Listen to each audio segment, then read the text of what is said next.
idea ka na dun sa kung saan yung gusto mong blend. Ano? Sundin na lang po. Sa taas ang blend niya, no? Sa taas. Tapos sa ilalim yung, Purple. yung violet. Mm-mm. Yung violet niya, lighter ng onte dito. Oo.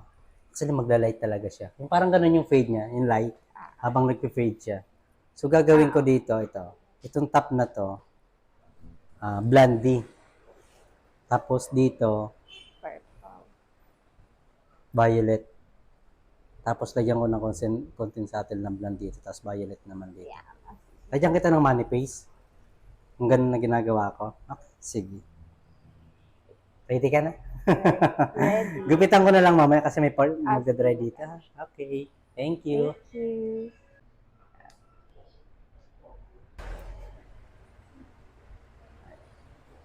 Oh, wow. Ang ganda. Achieve na achieve ang gusto mong Oo kulay. nga. Same na kulay. Oh. Pastel color. Thank you so much. Thank you. Papicturean ko yung likod, mama. Sige. Thank you.